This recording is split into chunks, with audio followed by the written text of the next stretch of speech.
In this episode, we will set sail again, or at least try to find a good weather window and clear out.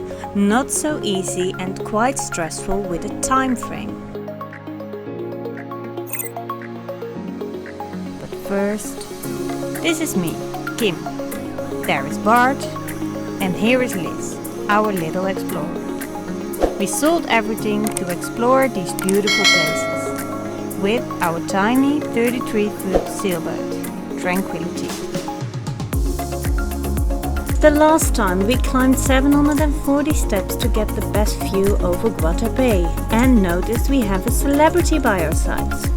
We cruise over the big lake that is created by a dam and we look at the most colorful city we have ever seen.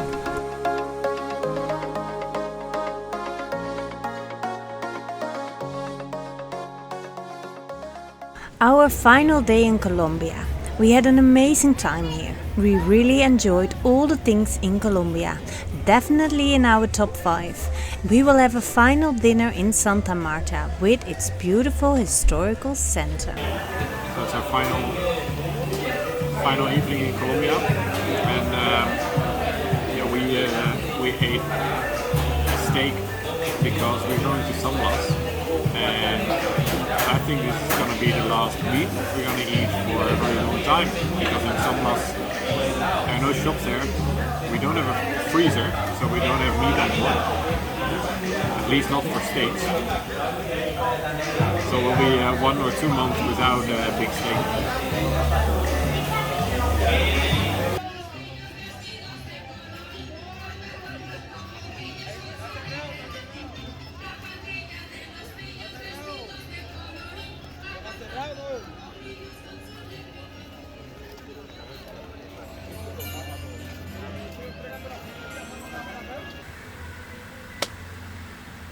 It's time again. We are planning our trip further down the coast of Colombia, all the way to the San Blas Islands near Panama. Well, last trip was challenging, but how about next trip?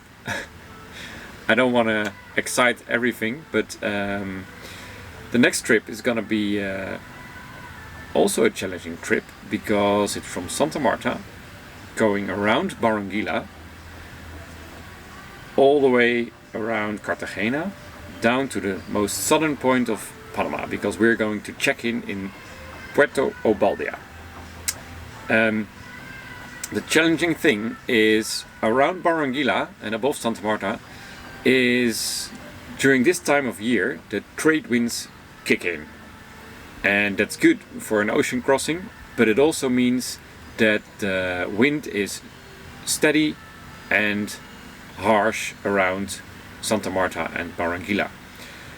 We experience 30 knots of wind on average, and gusts can easily come up until 35-40 knots.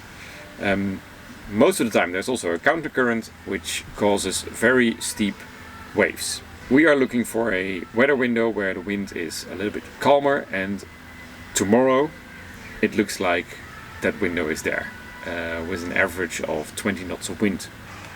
Our good friends Andre and Hannah from Sailing Manatee did this trip 1 week ago, left the harbor with a weather window of approximately 70 knots of wind, gusts up till 23.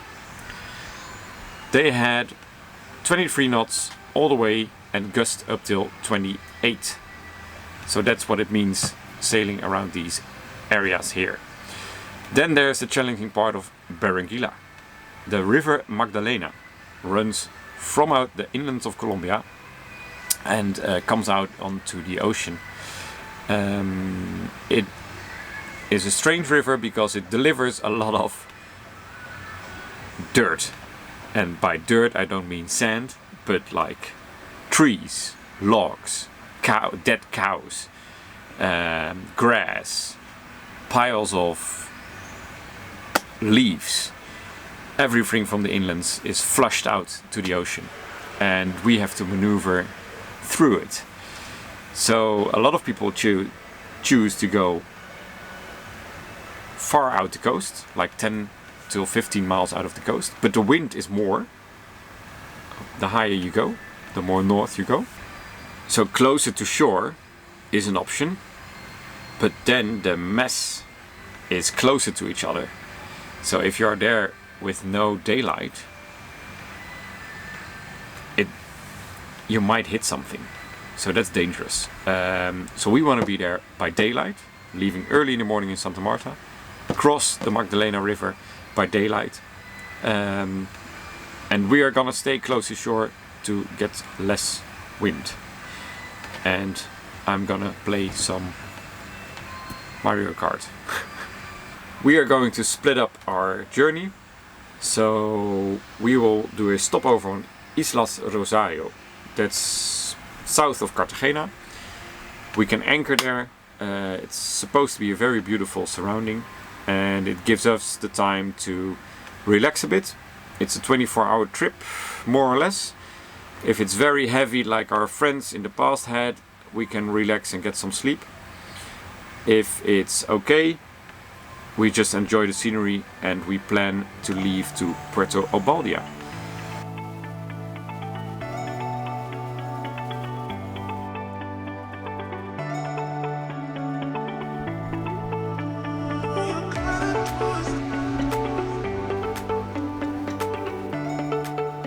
It's almost 6 o'clock, and today is departure day.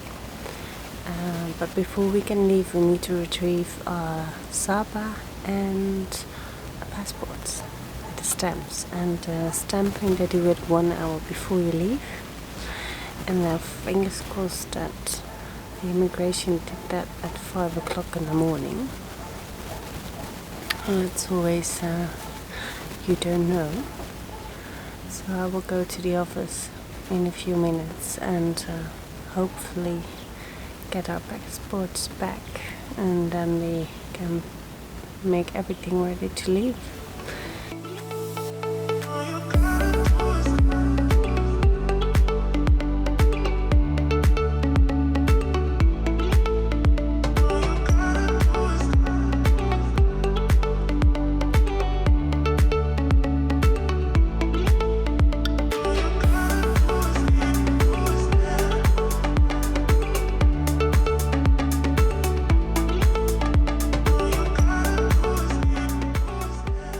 So we still don't have our passports back. We know the Saba is ready, but the passport stamp has not been given. The immigration officer is at another ship right now, somewhere out there.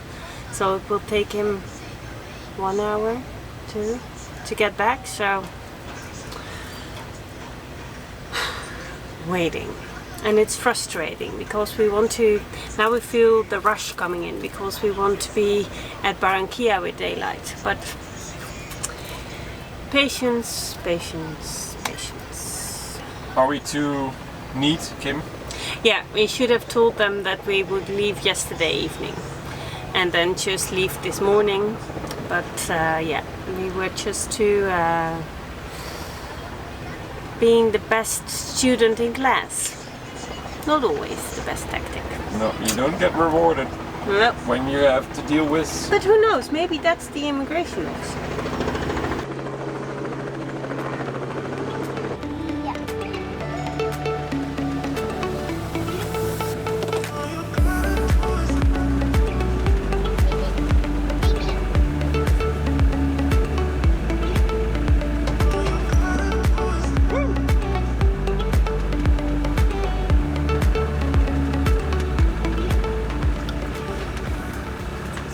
Did we get our papers? Finally! It's 11 o'clock. So we waited 5 hours to get them. Hopefully we are still in time to cross Barranquilla, but we think we are. And yeah, that was an interesting morning.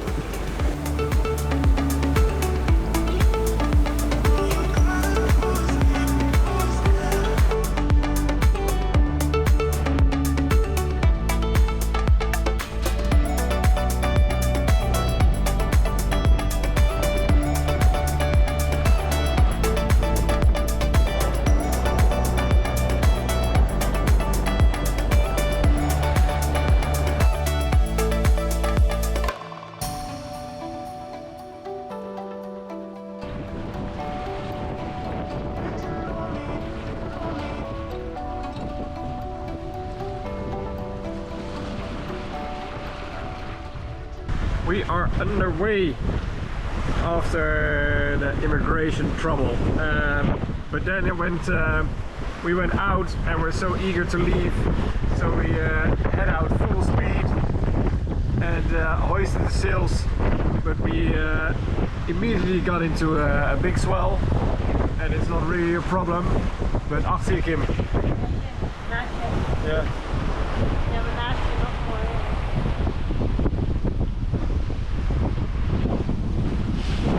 Sorry, Dolphins. There you are. Waiting around the boat, surfing in the waves, like we do. Woohoo! Look at that speed!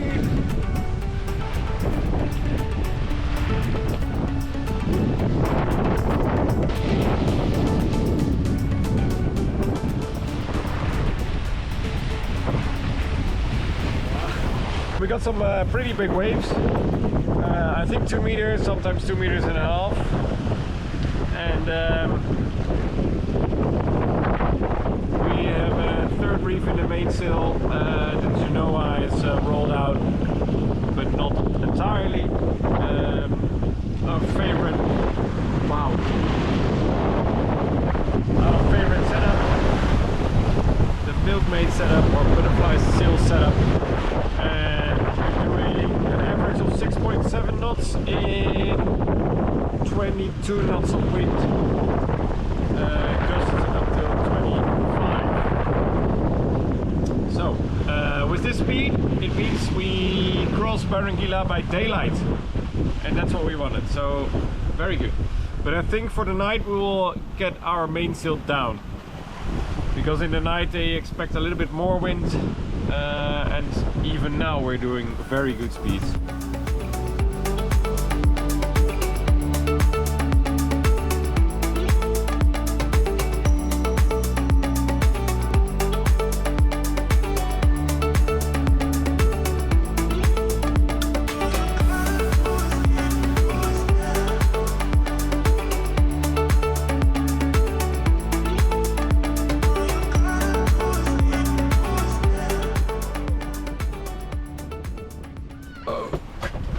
Kim, Yeah. what's for dinner? Instant. Instant food? Instant food. Why? We all don't really feel like talking, cooking, right? Talking. Yeah, you don't feel like talking as well, I noticed, yeah. Ik was dat.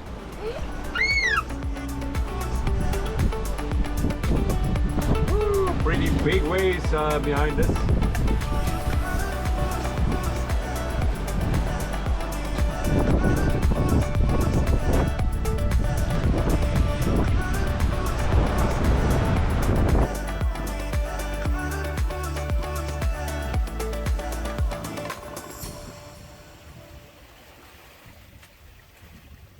It's good that we are passing Barranquilla by daylight, but as we expected, there hasn't been much rain in Colombia the past week, so if there's not much rain, there's not much dirt, garbage flushed out of the river onto the ocean, and we do not see anything apart from a very dirty ocean by color, but no real garbage in it.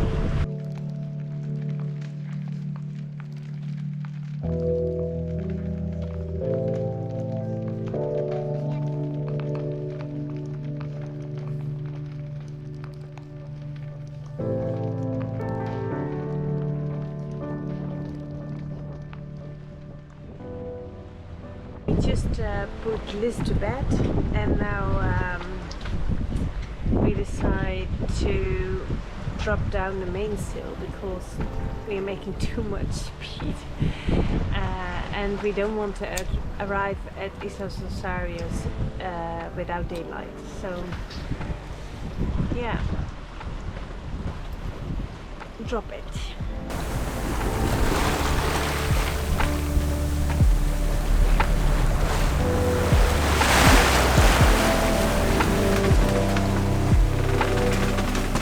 Okay, so we just took a very rogue wave, and I was inside looking for a small power cord to charge up the tablet, and then this wave hit us and we heeled over. Whew, pretty big. And then you notice that you didn't store everything like you're supposed to. Our solar panel on the front bed flipped over to the other side, and it knocked off our light in the bedroom, so that's broken now.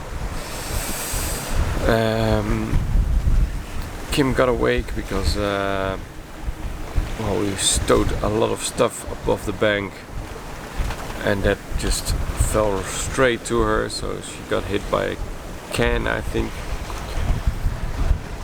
And even Liz got awake, but she was like, "Everybody okay? I'm okay, I'm okay." So that was really cool. And she just needed some extra water, and now she's sleeping again. My own mistake, I'm sailing very close to shore, but also the depth here is going from 150 meters up till 50 or so. So maybe the waves are a bit weird because of that. Maybe I should stay more out. Thing is, there are some undepth areas marked, and if I go outside it, I'll be sailing a little bit more distance, no problem. But I can go inside, in between them and the shore, and that's what I'm doing now because it looked to be the better angle on the wind. But maybe it was not that good of a, not the best choice. But yeah, well, tomorrow by daylight we see what the actual damage is.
Last night we sailed between Cartagena and some small islands, but there was a strange wave, and I think a sunscreen or something fell on my head, so I'm blue-eyed now, but I will be okay. But yeah, it was a scare to wake up, I have to say, because I was deeply asleep. But luckily nothing else, nobody else got hurt.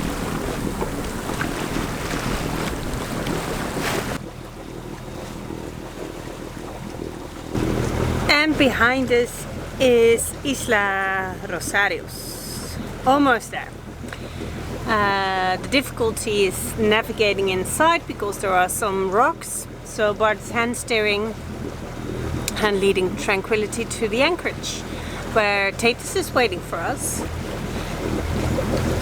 And then we will discuss how many hours we will rest or nights or whatever, but it looks quite stunning.